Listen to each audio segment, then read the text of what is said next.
जो आपको आसान लगे वो याद सॉल्व करना है।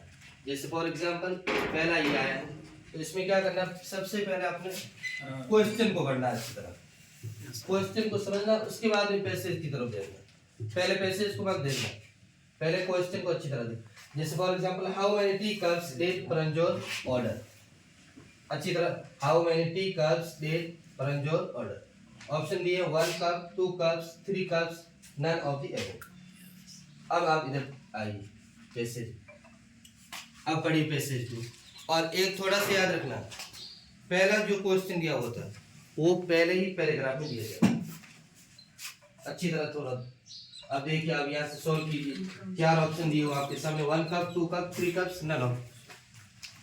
देखिए 2 कप कहाँ दिया हुआ, 2 कप। बताइए कौन सी लाइन में दिया हुआ, देखो फर्स्ट लाइन में लास्ट 2 कप्स। तो ऑप्शन हो गए राइट, बी, ये करेक्ट आंसर है, 2 कप्स। आगे देखिए, what book was Paranjor reading in the train. First पढ़िए, 4 ऑप्शन पढ़िए। अस्सलाम वालेकुम। पोखरण जैसलमेर का ही नहीं बल्कि राजस्थान का मशहूर इदारा मदरसा इस्लामिया दारुल उलूम, और वहाँ जैसा हमने आपको थोड़ी देर पहले बताया था, दीनी और दुनियावी दोनों तालीम दी जाती है। पूरे राजस्थान में माध्यमिक शिक्षा बोर्ड राजस्थान की ओर से आयोजित की जाने वाली बोर्ड परीक्षा की तैयारियों का जोर है, शोर है। और ऐसी स्थिति में दारुल उलूम इस्लामिया से संबद्ध जो स्कूल है, मदनी स्कूल, उसके बच्चे भी कहाँ पीछे रहने वाले थे। तो हम रेंडमली यहाँ आए हैं, कॉल करके आए थे हजरत? नो तो सबसे पहले तो आपका इसमें गिरामी क्या है, बताएंगे आप?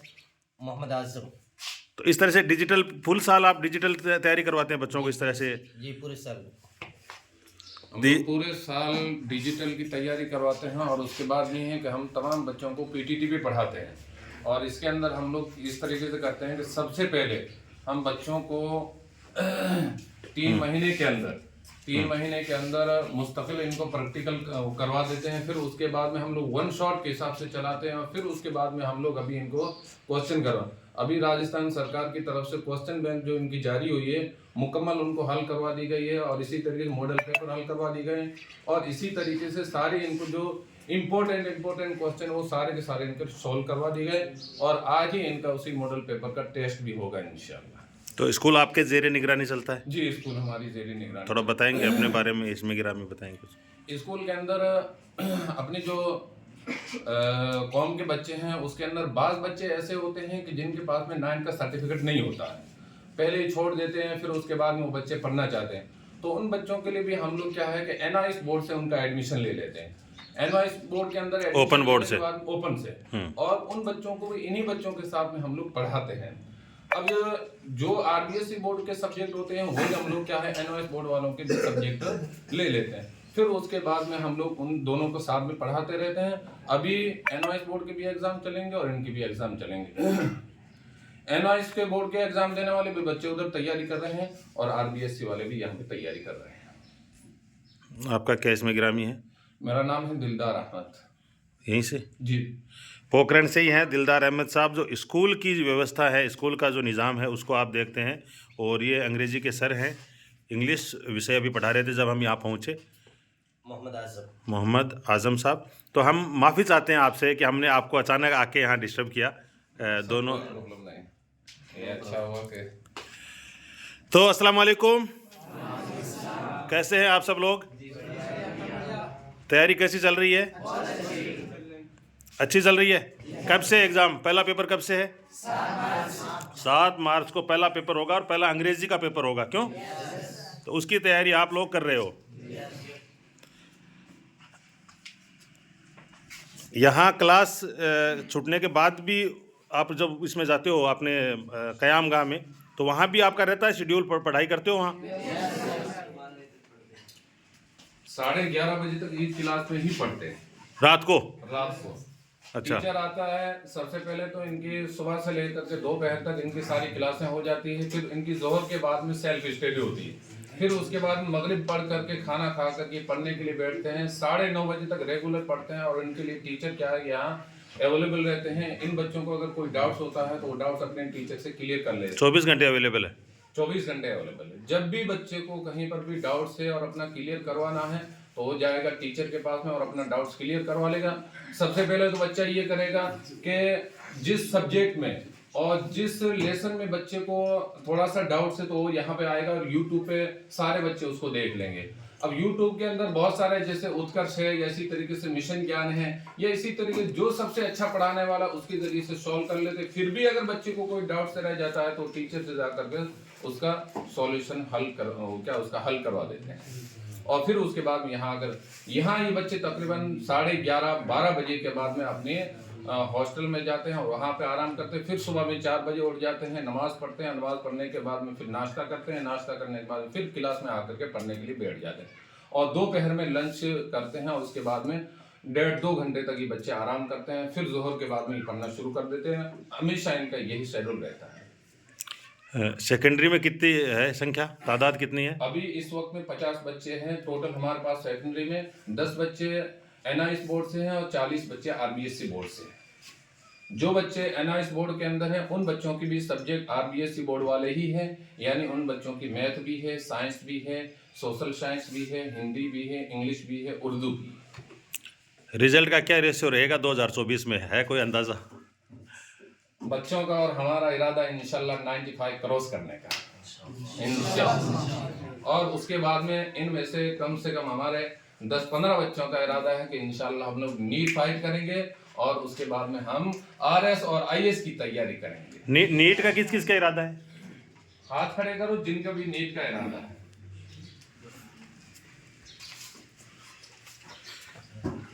जी अस्सलाम वालेकुम। वालेकुम सलाम। क्या नाम है आपका? मोहम्मद यूनुस।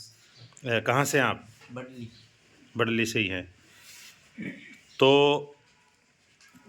है मालूम, मतलब नीट के बाद क्या शेड्यूल रहता है या कौन से क्या बनते हैं नीट करने वाले बच्चे? नीट करने वाले डॉक्टर बनते हैं, MBBS की तैयारी। हाँ सही बता रहे हो आप, कॉन्फिडेंस लेवल की थोड़ा सा। हाँ नाम बताएं अपना। मेरा नाम है मोहम्मद असलम। और आप आगे क्या करना चाहते हैं, क्या बनना चाहते हैं? मैं आगे डॉक्टर की पढ़ाई करना चाहता हूँ। इस इलाके से अभी नीट के लिए और किधर रुझान ज़्यादा रहता है? यहाँ तो कम होता है थोड़ा शायद, या आगे भी यहीं करेंगे आप? नहीं, आगे हम जाएंगे कर्नाटका। अच्छा, बेंगलोर। जी। अस्सलाम वालेकुम। क्या नाम आपका? अहमद। अहमद। तो अभी 10th पास करने के बाद क्या इरादा है आपका? आगे स्कूल पढ़ने का। स्कूलिंग पूरी करने का इरादा है। चलो 50 के करीब तादाद है। कक्षा 10 में कुछ बच्चों से हमने बात भी की है और हमारे डायरेक्टर साहब हैं, उनसे एक बार फिर मुखातिब होते हैं हम। जी। पिछले साल हमारे पास में कुल 13 बच्चे थे। 13 बच्चों में से 2 बच्चियां थी। 13 बच्चे के 13 का अभी फिलहाल अल्हम्दुलिल्लाह आगे अपनी स्कूलिंग की पढ़ाई पूरी कर रहे हैं। उनमें से 5 बच्चे साइंस में गए और 5 में से 2 बच्चे इस वक्त में नीट फाउंडेशन की तैयारी कर रहे हैं और कर्नाटक शाहीन बीदर के अंदर इस वक्त में वो तैयारी कर रहे हैं। अल्हम्दुलिल्लाह उनका बहुत अच्छा रिजल्ट है और आगे भी इंशाल्लाह इनमें से 10-15 बच्चे वहीं शाहीन में जाएंगे और अपने आगे क्या है नीट का फाउंडेशन इंशाल्लाह क्लियर करेंगे। कमल साहब क्या मान के चले, ये मदरसा और मस्जिद की हदों से निकलकर बाहर निकल रहे हैं बच्चे और एक चेंज आ रहा है, बहुत बड़ा बदलाव आ रहा है? उम्मीद है कि इंशाल्लाह आने वाले 10 साल के अंदर हमारी इन्हीं बच्चों में से आपको MBBS के डॉक्टर भी मिलेंगे और इंशाल्लाह आने वाले सिर्फ और सिर्फ 10-15 साल के अंदर इंशाल्लाह इन्हीं मदनी स्कूल से पढ़ने वाले बच्चे RS और IS भी बनेंगे इंशाल्लाह। हाँ, नूर मोहम्मद खान साहब, हमने तकरीर में बयानों में बहुत सुना कि भाई दीनी और दुनियावी दोनों तालीम होनी चाहिए। तो यहाँ आकर वो जो सपना हमने देखा या हमारे बुजुर्गों ने देखा वो साकार होता नज़र आ रहा है, आपको क्या लगता है? नहीं, जिस तरह से लगे हुए हैं टीचर्स और बच्चे, और उससे 100% उम्मीद है, थोड़ी नहीं पूरी उम्मीद है कि पढ़ने का मतलब जॉब लगना नहीं है। एक तो ये दिमाग से निकाल दो कि पढ़ के जॉब ही लगे। बहुत फील्ड है और मेरा तो ये मानना है कि आउटफील्ड में ज़्यादा जाना चाहिए। नौकरी पे ध्यान नहीं देके बिजनेस में जाना चाहिए, लेकिन उसके लिए एजुकेशन जरूरी है। और किताबों का ये है कि अपने को ज्यादा से ज्यादा अगर लाइब्रेरी की व्यवस्था मिलती है तो लाइब्रेरी में अपना पूरा टाइम बिताना चाहिए। ठीक है ना? और जैसे अभी आपका एग्जाम आ रहा है किसी भी बच्चे को अपने आप पे दबाव महसूस नहीं करना है। अल्लाह को करना है जो करना है, अपना काम है मेहनत करना, ठीक है, उस हिसाब से लिखना। पेपर का ये है कि जो आपको आ रहे हैं वो क्वेश्चन पहले करो आप, ठीक है, बाकी बाद में सोचा विचारी मत करो।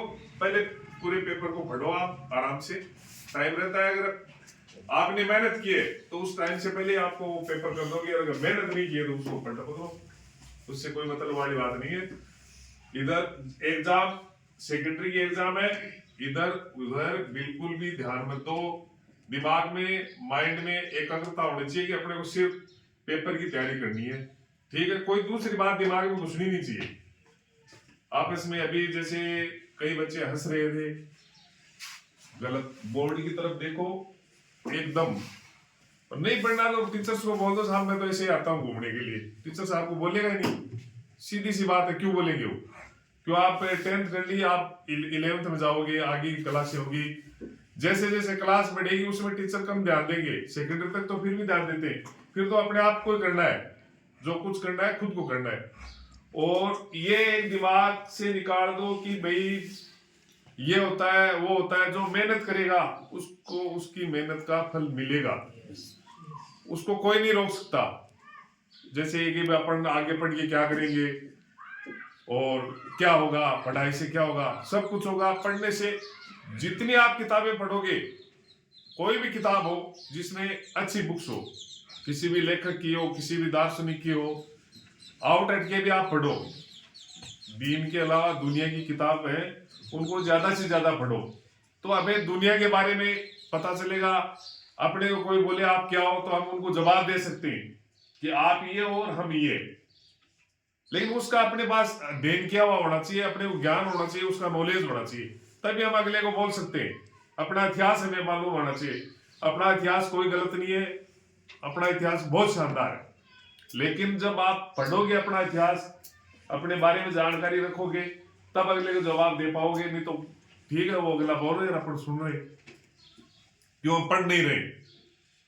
तो पढ़ाई पर रात और दिन, अभी तो टाइम ये है कि आपको रात को ज्यादा से ज्यादा 4-5 घंटे सोना चाहिए। हम जब सेकेंडरी में थे हम रात को सोते ही नहीं थे, मतलब उस समय तो, अब तो बहुत इजी है सेकेंडरी, सेकेंडरी कोई हार्ड नहीं है। उस समय तो आज वो इतनी बुक्स थी कि पूछो मत, और इतनी हार्ड थी, मार्किंग इतनी हार्ड होती थी कि पता ही नहीं कि, और 60% तो पढ़ना बहुत बड़ी बात थी, 55 भी बहुत टॉप मानते थे। अब तो 80-85 भी जाते हैं, 90 भी जाते हैं, 99-98 भी है। प्रैक्टिकल वगैरह कुछ भी नहीं था, सिर्फ जो लिख के आओगे उसी का है। तो इसलिए पढ़ो और एकाग्रता से पढ़ो, खास करके इस एग्जाम टाइम तो बिल्कुल खाना कम करो। एक तो ठीक है ना, खाना अगर आप 4 रोटी खा रहे हो तो 3 रोटी खाओ एग्जाम तक, एक खाने पे जोर कम दो, और सिर्फ दिमाग में एग्जाम और अपने सब्जेक्ट की जो जिसकी एग्जाम है उसकी तैयारी की ध्यान दो। अस्सलाम वालेकुम। आप हैं नूर मोहम्मद खान साहब, शेखावाटी में एक मशहूर गांव है, रोल साहब सर वहां से आते हैं, और सीकर में पीपराली रोड पर कायम हॉस्टल्स ग्रुप का संचालन करते हैं। गर्ल्स और बॉयज़ हॉस्टल कायम के नाम से है सीकर में पीपराली रोड पर। हमारे साथ कायम हॉस्टल सीकर टीम के सदस्य रफ़ीक खान साहब हैं। रफ़ीक खान जी, जो हम फील कर रहे हैं, कल से महसूस कर रहे हैं कि ये इलाका तालीम के लिहाज से बहुत पिछड़ा हुआ माना जा रहा था, अब ये जो योद्धा उतरे हैं, मदरसा संचालक लोग हैं या स्कूलों का संचालन करने वाले लोग हैं, तो इनकी जो मेहनत है वो रंग ला रही है, यहाँ परिवर्तन हम महसूस कर रहे हैं, क्या लगता है आपको? बिल्कुल, जैसा कि हम इलाके में घूम रहे हैं, एजुकेशन से जुड़े लोगों से मिल रहे हैं, देख के बड़ी खुशी होती है। और यहाँ सबसे बड़ी खुशी की बात ये हुई कि मदरसा जो शब्द है उसको एक आज का जो मीडिया है वो एक अलग रूप में दिखाता है। मदरसा सिर्फ दीनी ही नहीं, दुनियावी तालीम भी दिखा रहा है, उसका ये जीता जागता उदाहरण है। और सबसे बड़ी बात कि एडवांस टेक्नोलॉजी से बच्चों को पढ़ाया जा रहा है और इस शिद्दत से बच्चे पढ़ रहे हैं। तो ये जो छवि जो बनाई हुई है, ऐसे अगर हम इदारे चलाएंगे तो हम इस छवि को, जो गलत छवि बनाई गई मदरसों की, इंशाअल्लाह इससे हम उभर के आएंगे। और जैसे बच्चों का कॉन्फिडेंस है, बच्चों की मेहनत है, उसको देख के लगता है कि आने वाला मुस्तकबिल बहुत शानदार होगा। और बच्चों के बिहाफ पे मैं कह सकता हूँ कि ये मदरसा जिसका हमने नाम सुना था, आज इसको हमने प्रैक्टिकल देखा है, 1-2 बार बाहर से निकले भी हैं, तो देख के बड़ी खुशी हुई। और हम उम्मीद करते हैं कि बच्चे बहुत शानदार रिजल्ट। निश्चित रूप से भविष्य बहुत उज्जवल है, अच्छा मुस्तकबिल है और ये बच्चे आने वाले, जैसा हजरत ने उम्मीद जताई कि 10 साल में बहुत बड़ा परिवर्तन यहाँ दिखेगा, तो देर से ही सही ये तालीम के जो नूर का सवेरा है वो होने वाला है। आप सब लोग हमारे साथ जुड़े, आपका बहुत बहुत शुक्रिया। हम इन तमाम बच्चों के और जितने भी बच्चे बोर्ड परीक्षा में या अन्य एग्ज़ाम में भाग ले रहे हैं उन सब के उज्जवल भविष्य की कामना करते हैं। और 2024 में जब 10th क्लास का रिज़ल्ट आएगा तो बहुत सुर्खियों में होगा पोखरण का मदनी स्कूल, और आप लोग इस बात का भरोसा तालियों की गड़गड़ाहट के साथ दिला सकते हैं कि हम कहीं भी पीछे नहीं रहेंगे, बिल्कुल भी। फ़िलहाल आप सब लोग हमारे साथ जुड़े, आप सबका बहुत बहुत शुक्रिया। अस्सलाम वालेकुम, जय हिंद।